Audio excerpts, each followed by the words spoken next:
The Flourish Feed podcast. Episode 2. Burned out, but thriving. Wealth, hormones, and the hidden cost of success. Dr. Jordan Robertson's work centered on evidence-based integrative health, hormone balance, and resilience, particularly for high-performing women, offers a strong foundation for a powerful conversation that blends science, systems thinking, and lived experience.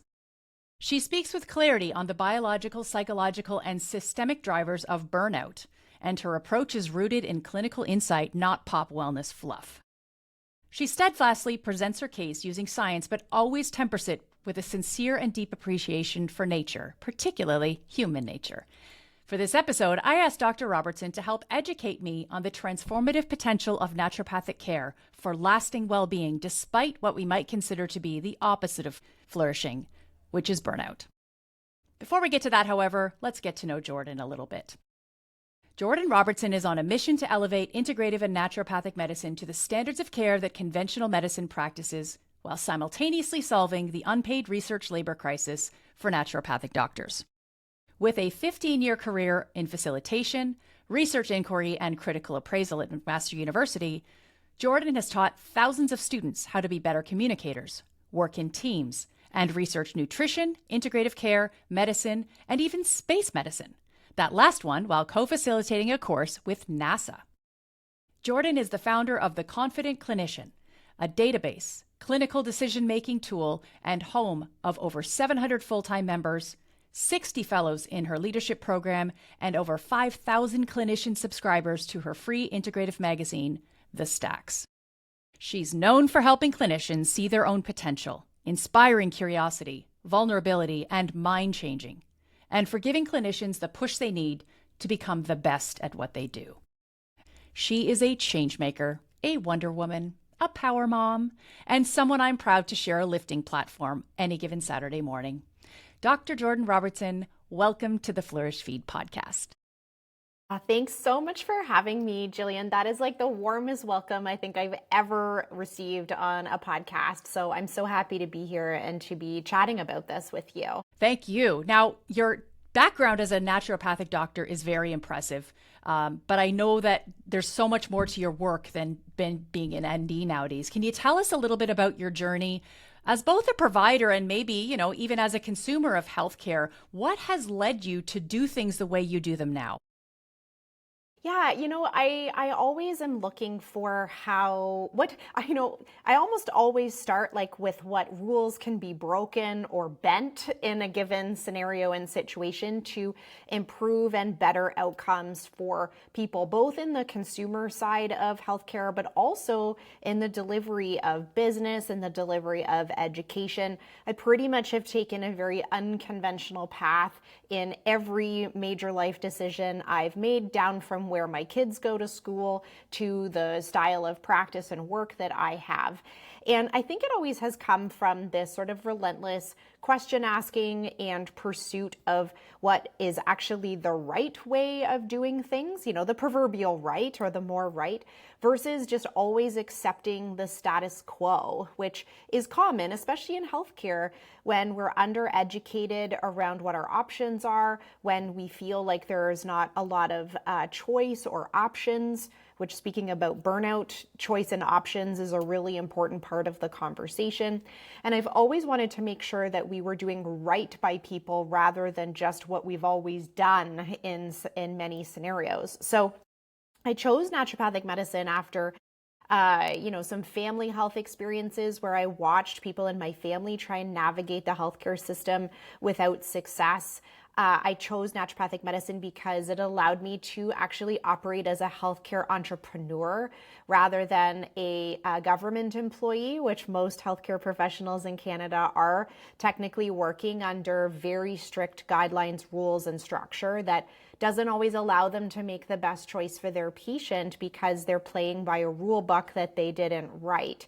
So I got this cool opportunity to be an ND where it lets me practice the way that I think medicine should be practiced. It let me play in the realm of preventative medicine and helping people have empowered healthcare experience rather than, transactional healthcare experience.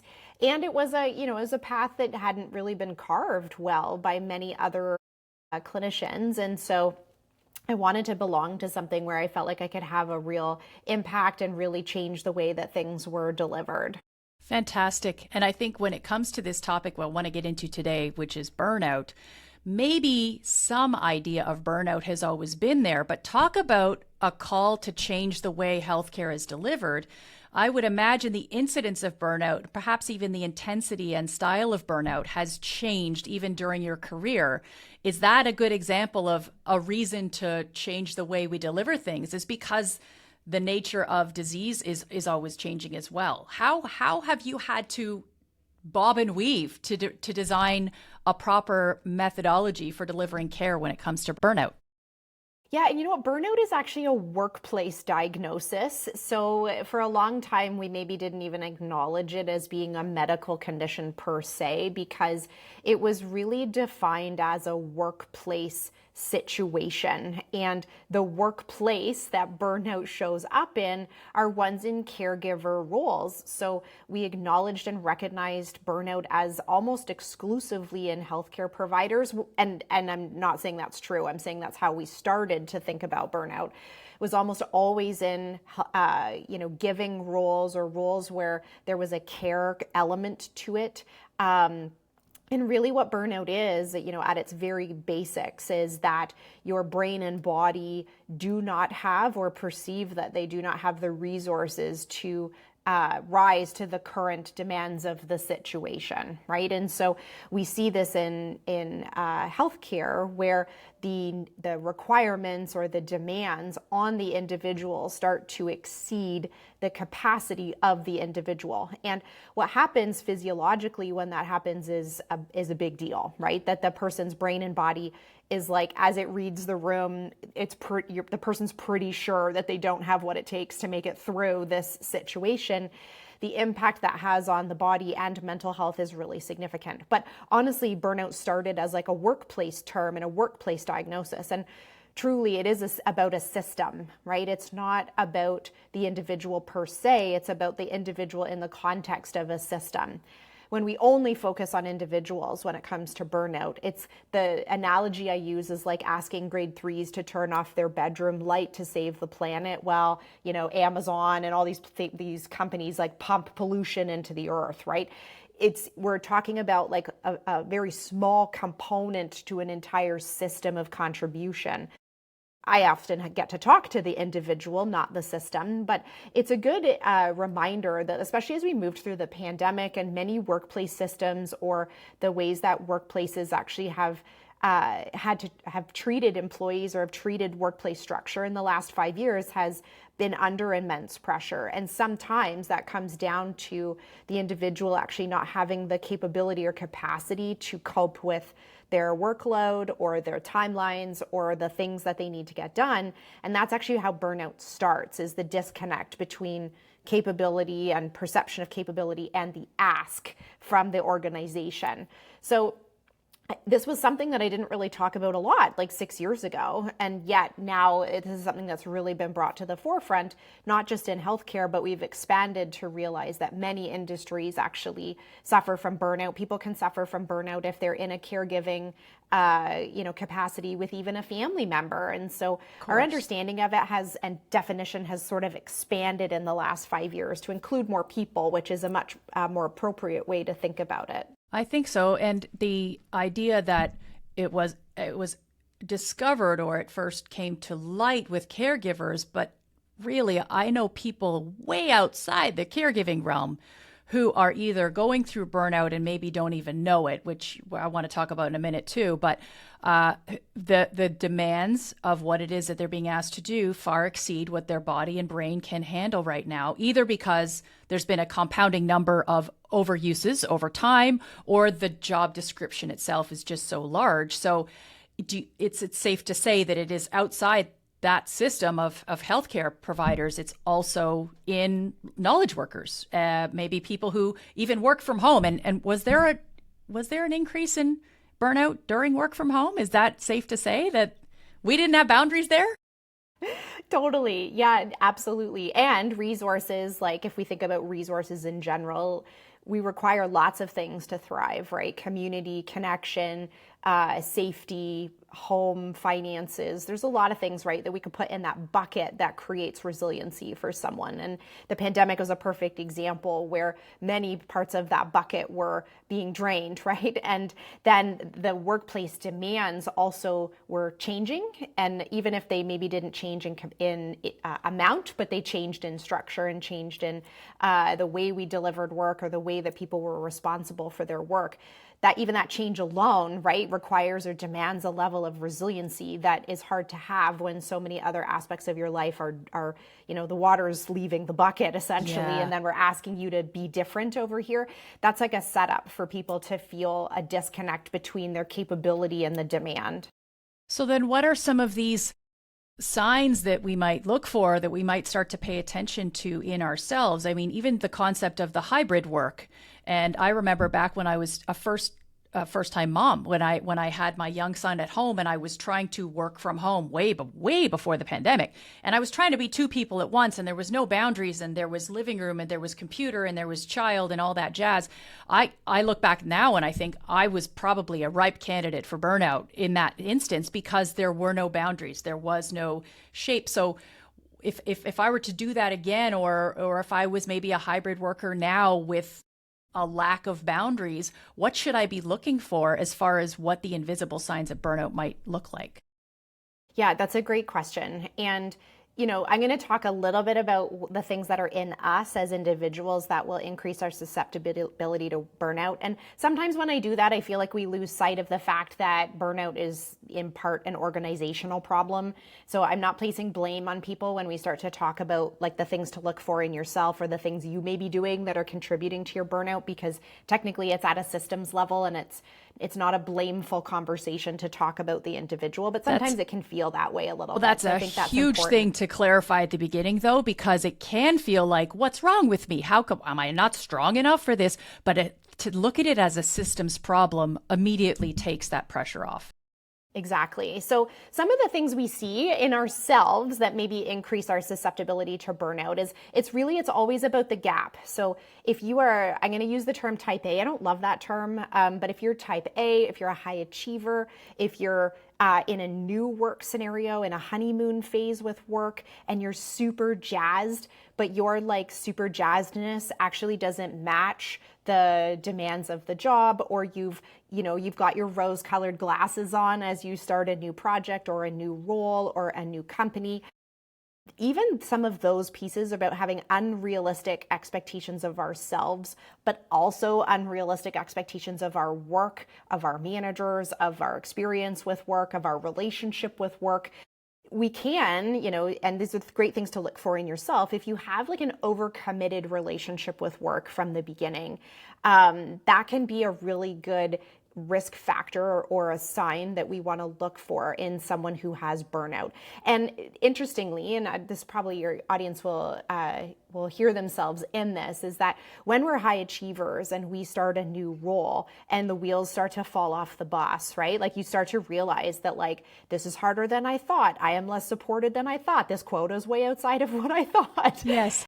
We overcompensate with a lot of behaviors and activities that actually take us further away from thriving and more towards burnout. Wow. So as we start to take off our rose-colored glasses and we're like, oh dear, like this is not, I actually don't have what it takes to maybe do this in all realms. Like I don't have the resources that are required to do this.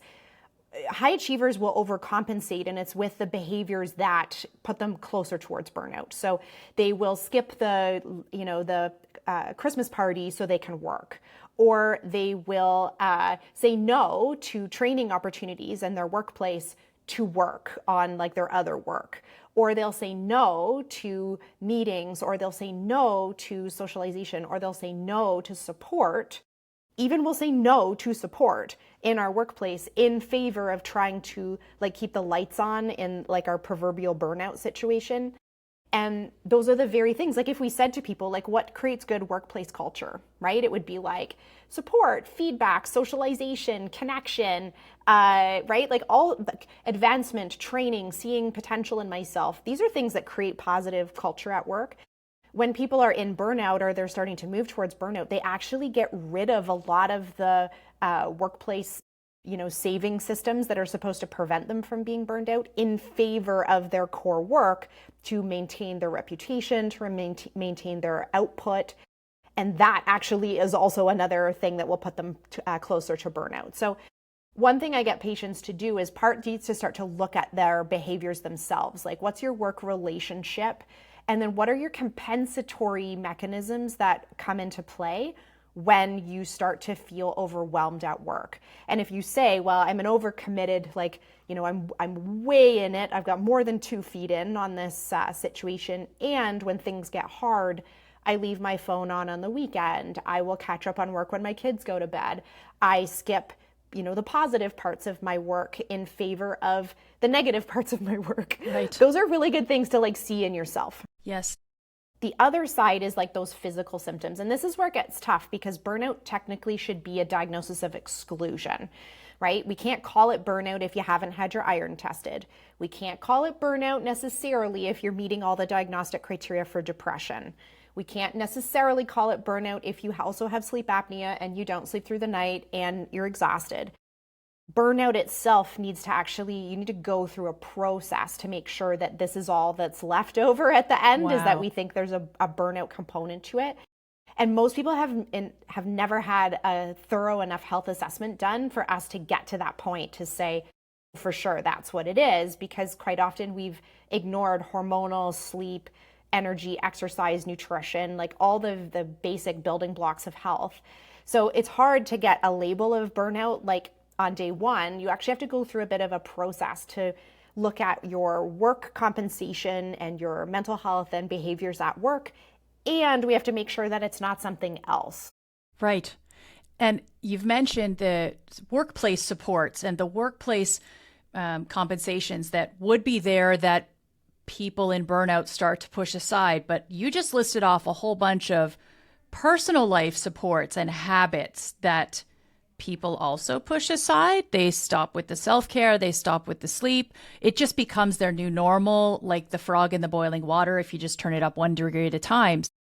Are there, I guess, is there a mask that people end up wearing that sort of makes it look like they've got it all together, and then at a certain point it all just falls apart? Or is it much more of a steady, slow decline? And how do you recommend people, or what are the top 1 or 2 things that people should hang on to never let go so that they don't become at risk of burnout?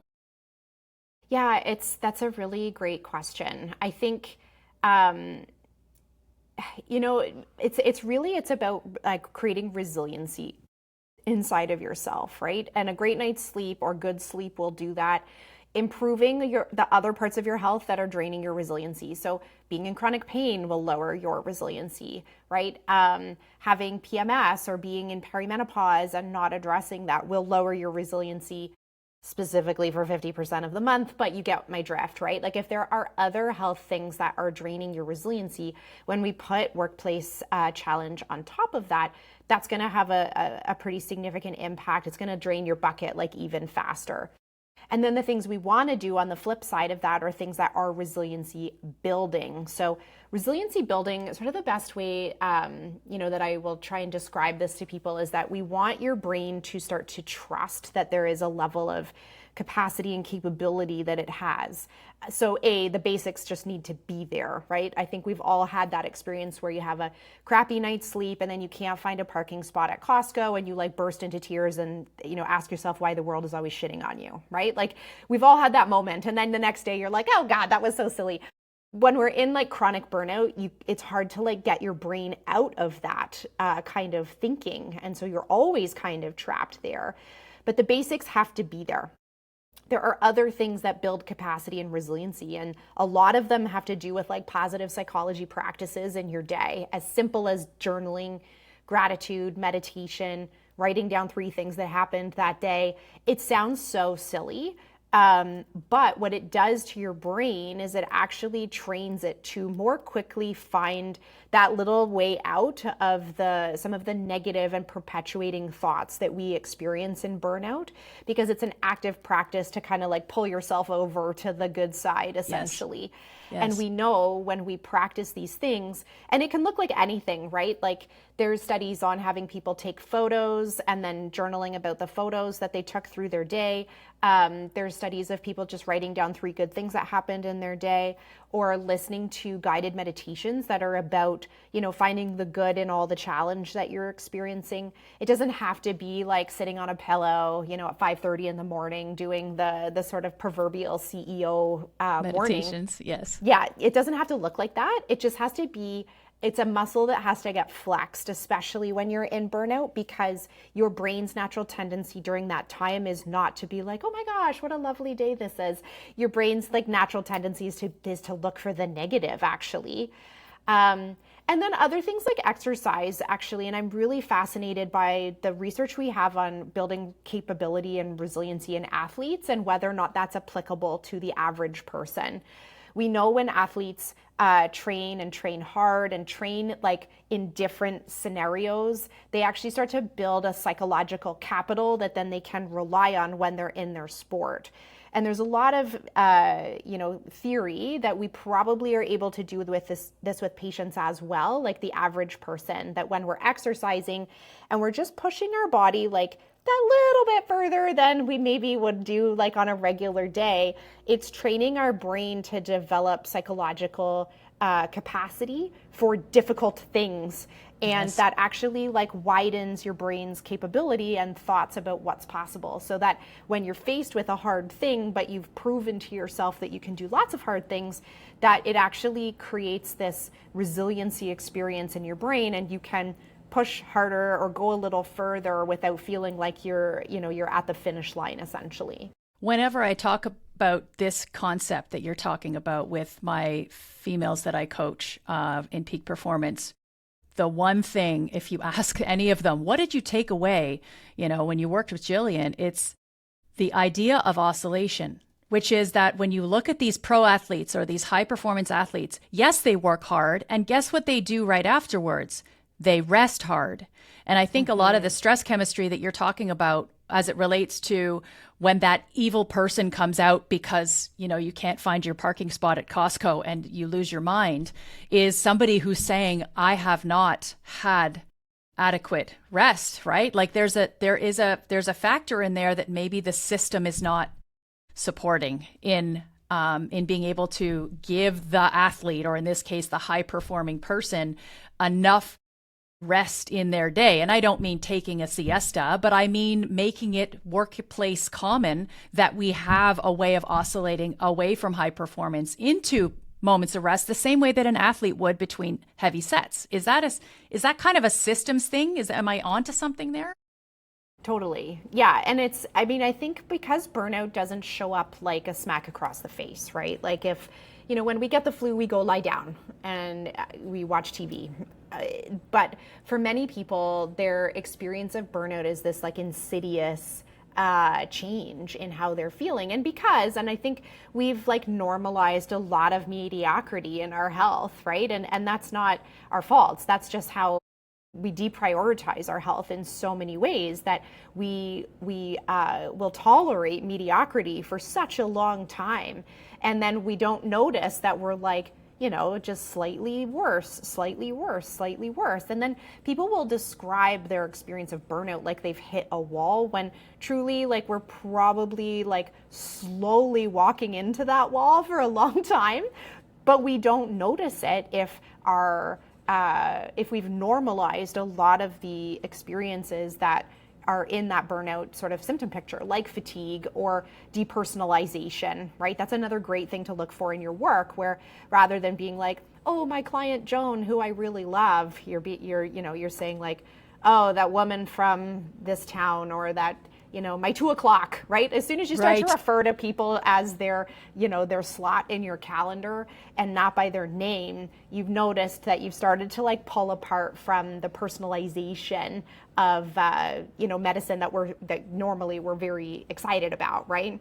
Yes. And okay, so I see there that one of the things you just said was the normalization of the mediocrity of our health, but also the normalization of our expectation of performing at peak levels all the time. How can you have both of those things? If you're going to have performance at a high level, there has to be an appreciation for having your health at a high level. So checking in, I really like the number of things you gave us there with and I know you said it sounds hokey, but there's a ton of science behind it, behind journaling and behind meditation and behind breathing exercises, or even just something as simple as walking can get us out of a particular pattern and into a place where we're recovering so that we can reset and go again. So what are some of other examples of how somebody could effectively break the loop or see their stress chemistry and back away from it? Does it mean maybe just starting the process of getting their baselines measured so they know where they're at, like having an interest in their health? Is that a great start, or how would you suggest people get started?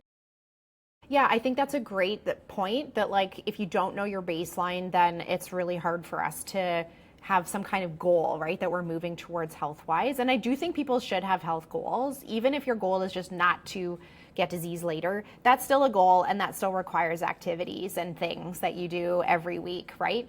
So baseline status is really important.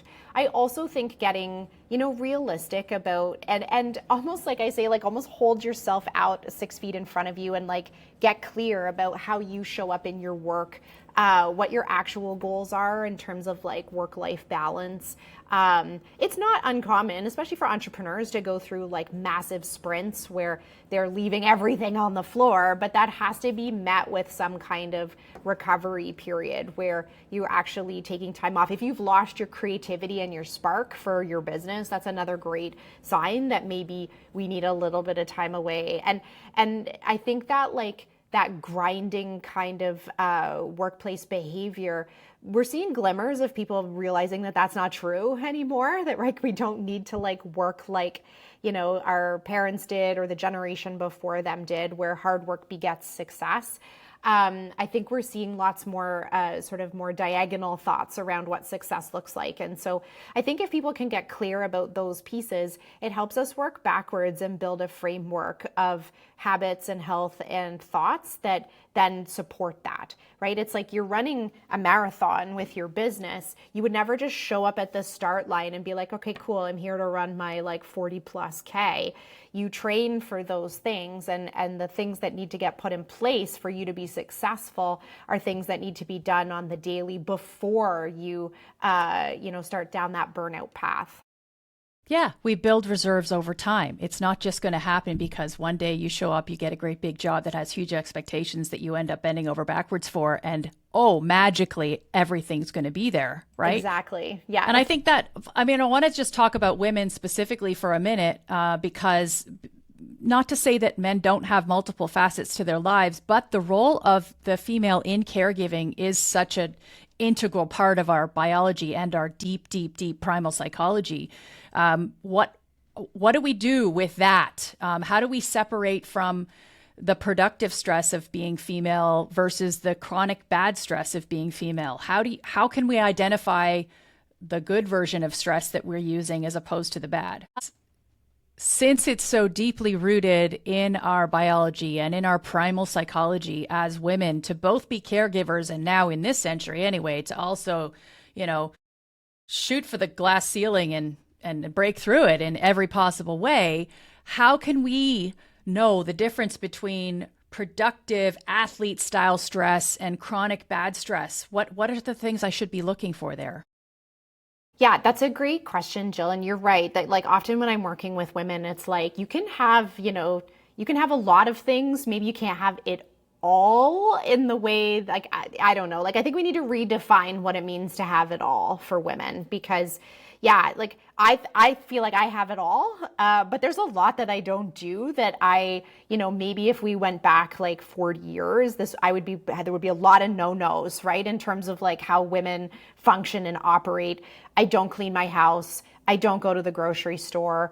I don't go to a lot of parent-teacher things. I don't belong to any of the chats that any of the parents are in to talk about God knows what, because I just can't be in there. So I have it all, but I've said no to a lot of things that are not going to fill my cup, or they're going to be anti-resiliency really for me. And I'm just not okay with that. And nor can I operate at a level that I want to be at if I'm also going to do some of those things. So often when I would start working with women, they would be like, well, I have to like be there for my kids' hockey, and I have to work 60 hours, and I'm training for a triathlon, and. Oof.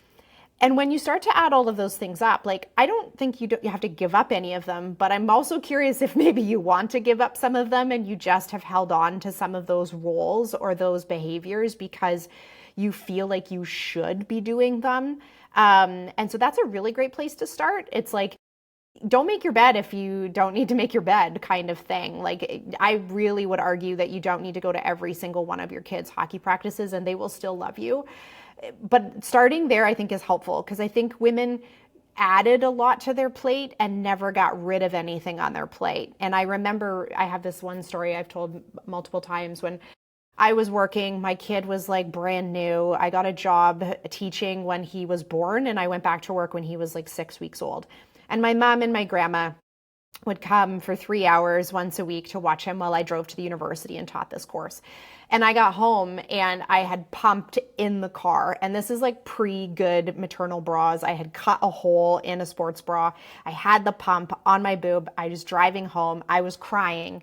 And I got home, and my grandma like passes me the baby, and I have the baby and like the cut bra and like all the things. And then she was like, my grandma, and like, bless her, right? But she was like, Jordan, you should unload that dishwasher before Sean gets home.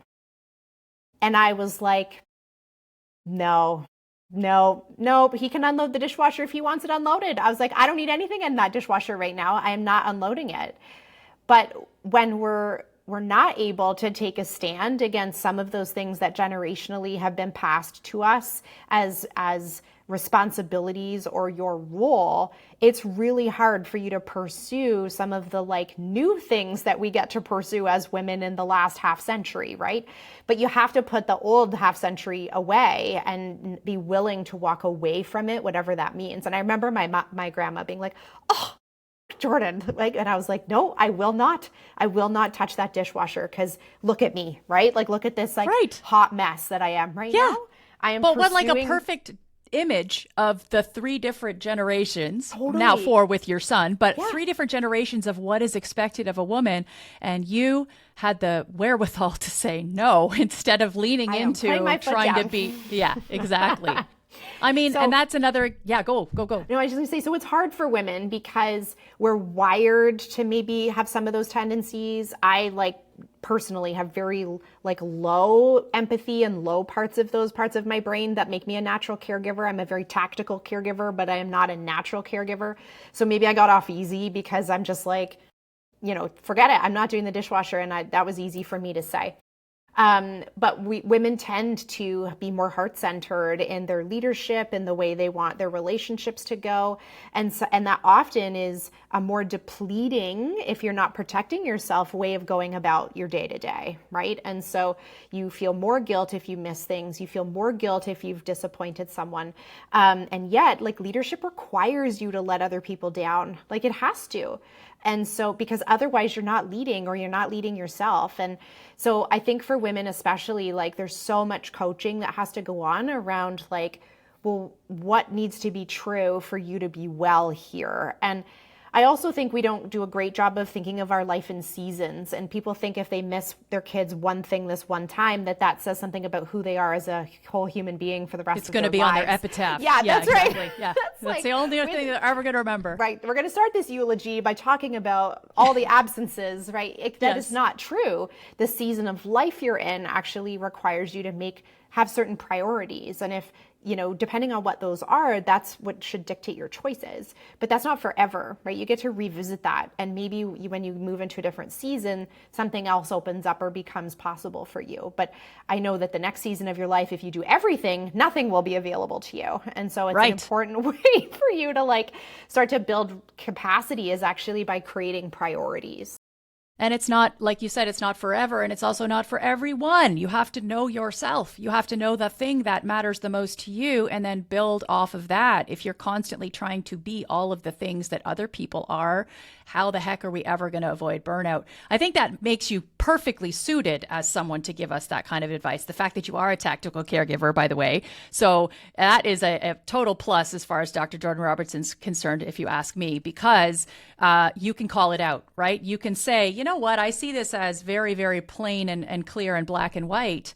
And I think that's really hard for some more, let's call it empathy-driven women to be able to say, but it is exactly what the doctor ordered. It's exactly the kind of questions we have to ask ourselves if we want to, quote, have it all. I want to talk about, and then we'll probably end up wrapping up, but I want to talk about the importance of resilience and having those reserves for those curveball moments, because that's a seasonal thing of life as well, which is that we don't always see the season change coming. We don't always see the shift in our career or the change in our parents' health or even our partner's health, or something that's very, very sudden and dramatic. What do you have as far as ammo that we can take away to say, all right, here's another reason why you need to have reserves when it comes to these crisis points in life? Yeah, and you know what, honestly, like most people can rise to a crisis moment, right? Like that's actually, we're wired for that, right? We're wired for the crisis. We're wired for the famine hormonally, right? Biologically. And I bet if you were the most tired that you ever had been in your entire life and something happened with your kid and whatever that thing was meant that you needed to stay up for 3 days straight, you probably would, right? Like crisis, we're actually very capable in crisis. And interestingly, even when people are quite burned out, when crisis comes, because our stress response is wired for short-term bursts of stress, you'll rise to that occasion, right? You will. The challenge is that like the longevity of that response may be shorter than is ideal for you. And we often let like we live at that high level of crisis all the time. And that's actually the more challenging part of our stress response, is that we're not letting it have this like easy rest recovery in between. So I try and help people think not like about the one crisis, because even no matter how burned out people are, they'll figure out that thing. The problem is that people will describe those things as like tax season, right? They're like, oh, I have like a short-term stress coming up. It's 4.5 months long. Like, that's right. Not a short-term stress. A short-term stress is like staying awake with your kid in the hospital for 72 hours. A short-term stress is not a 4.5-month work sprint. That actually needs a strategy. That's not something that you just like buckle up for. And so I think that defining the difference between, you know, what is required of you in the short term but again, to your point about like partner health and what have you, we treat those like they're a short sprint when quite often they're a very long thing. And we never put the things in place that would allow us to sustainably be able to respond to them. When people have a partner who, you know, we'll say gets a cancer diagnosis, that could be a 3-year long journey for your family. Yeah. But if you treat the first week as if it's a 72-hour sprint and never set up, you'll never make it. Yeah. So people don't get home care. They don't hire someone to cut their lawn. They don't do all the things that they need to actually have longevity in their stress response. They treat it like it's a sprint, and then 2 years later, now the caregiver is unwell, right? And so I think putting those things in place, if your stress is longer than 3 days, then it needs a system. No kidding. And I want to normalize what you just said and bring it back to what you listed off as the things that you don't do as a mom and you're okay with it. We need to normalize the things that we will not do in the crisis and be okay with it. If this were to happen, I'm going to outsource these things. I'm going to get support to help run these things. When we have those plans in place, it sounds like we have a much greater chance at protecting our reserves so that we don't break them down. Yeah. Absolutely. And I think it's always a good thing to ask yourself, like, who do I think I am when I get this kind of help? because we've often told ourselves so many stories about what kind of woman doesn't go to the grocery store, or what kind of partner leaves their partner with a nurse for half a day. We've built something up in our head around what those things mean, and they don't mean anything, right? Yes. What it means is that you may be well enough to be the kind of partner and person and mom and employer that you want to be long term. It doesn't mean anything that you got help. But if we can unpack some of that before you get into a crisis mode, or when we see you're flirting with burnout, you're maybe not like super in it, start to like have those conversations with yourself where you like hold out those self-limiting beliefs essentially in front of you and be like, why won't I get someone to clean my house? Or why won't I do this? Like, what have I told myself about that woman that is making me behave this way? Because you would never say that to a friend, right? You'd never be like, oh, you're so lazy. You never would. And so why do you say that to yourself? Exactly. But those are the kind of behaviors that mean that all of a sudden the backpack you're carrying around is awfully heavy.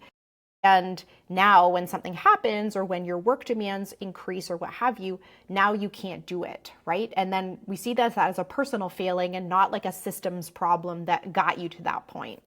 Fantastic.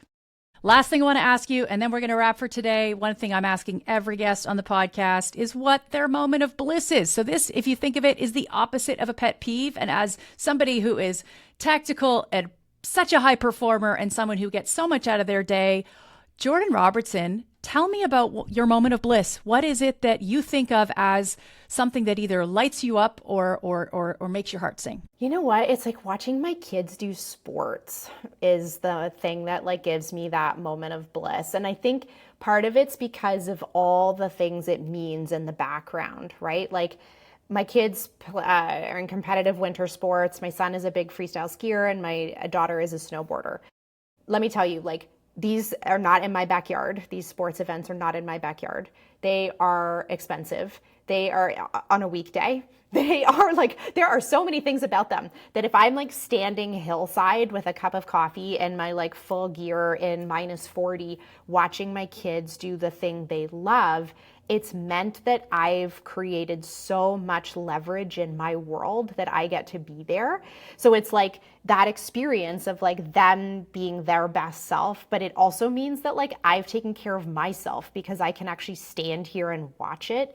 That is like total bliss for me because it means like the back end of whatever it took, it was done, right? So that I could be there. So I think those are like my happiest moments. Yeah, it's my happiest moments right now because it means a lot that that's where I am in that moment. Terrific. You are a systems thinker and you do care deeply about the human condition. It has been such an honor and a pleasure to have you. I hope you'll visit us again sometime. Thank you, Dr. Jordan Robertson. Thanks so much, Jill. Thanks for having me.